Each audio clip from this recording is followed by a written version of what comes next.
Hello and welcome back to my channel, or welcome to my channel in the first place. Today we have a Dabi X listener. It's Peaches by Halo Saximus on AO3. The link will be in the description, and let's go ahead and get into it.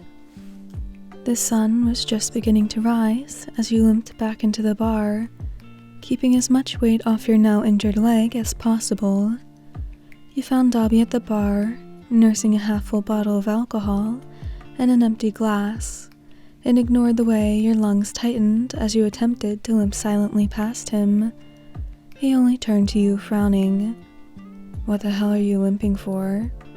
He eyed your leg, seeing the makeshift bandages you'd cut from old tarps in an alleyway, doing little to stop the slow bleeding. The wounds were probably infected now, but you'd worry about that later, after you'd finally had some time to rest. Dabi didn't seem to care how tired you were, though, as he called irritably to you. "I'm gonna have to amputate your damn leg if you're thinking of leaving it like that." You turned to him, swallowing. "I'm going to sleep first. Speaking of, why aren't you asleep?" Dabi's frown only grew deeper as he began filling his glass again. You already knew what he was doing up. You just liked to see him explain himself. "Doesn't matter. Now stop being dumb and show me your leg." You huffed with a small smile as you propped yourself up onto the bar stool next to him, and he moved behind the bar to grab the first aid kit before returning. His words would sting if he actually meant them, which you knew for a fact that he absolutely did not, comparing his talks with you and his talks with anyone else in the league. Furthermore, you never had to ask him for his help with anything, because he was always oddly willing. You'd just been about to go to bed with a bleeding, possibly infected leg, and he'd been waiting to help you without even thinking of asking for his aid. You didn't know exactly what it was between the two of you, but you were grateful for it nonetheless. You'd probably have already ditched the league if it weren't for him.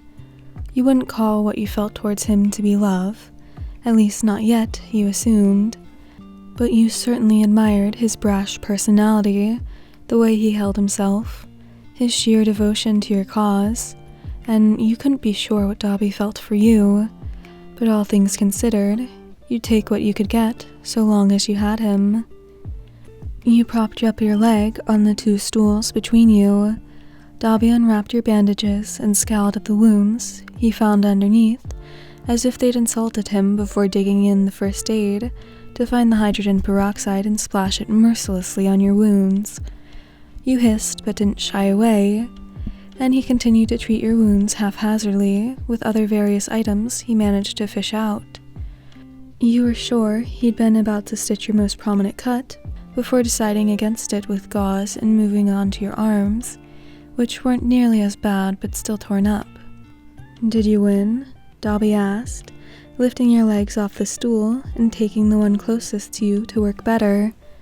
You nodded, trying not to focus on the sensation of his hands against your bare skin. "Gotta say, he managed to get a few good hits in, but I did him in before he could do too much damage." "I can see that." You both fell silent again, and it was nearly deafening. You weren't sure if it was the blood loss or the sleep deprivation that made you speak your mind, but nevertheless, you found yourself asking, "Do you think I'm living up to his legacy?" Dabi paused, knowing exactly what you meant, but seemingly unsure of how to respond. You weren't Stain.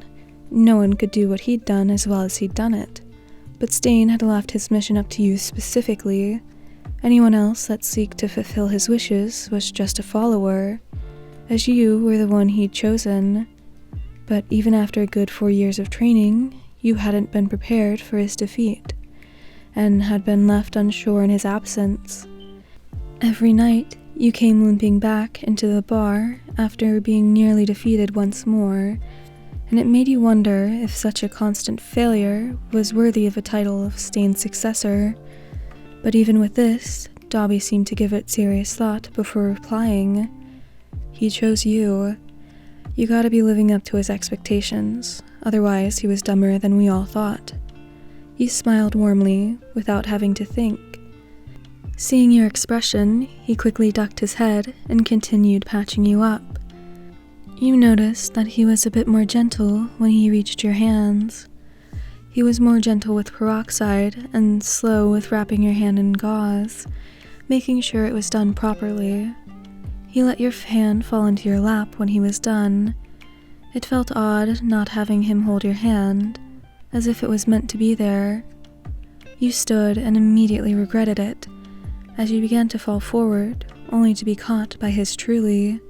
Dabi held on to you, even as you'd gotten your bearings, and supported you as you began to limp towards the bedrooms.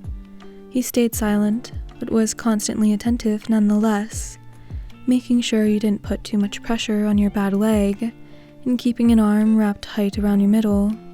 You reached your room, and he quickly helped you get situated on your bed. You couldn't imagine yourself having to get up in a few hours, as inevitable as it was, but you were sure you'd have to take the next night off from your villainous duties. It seemed Dabi didn't want you to leave bed either, as he tucked your blanket tight around you, making sure you were comfortable, and staying put perhaps longer than what was normal. But nothing was normal about the League of Villains, and you didn't want him to go either. "You can stay," you croaked. "If you want, I don't mind."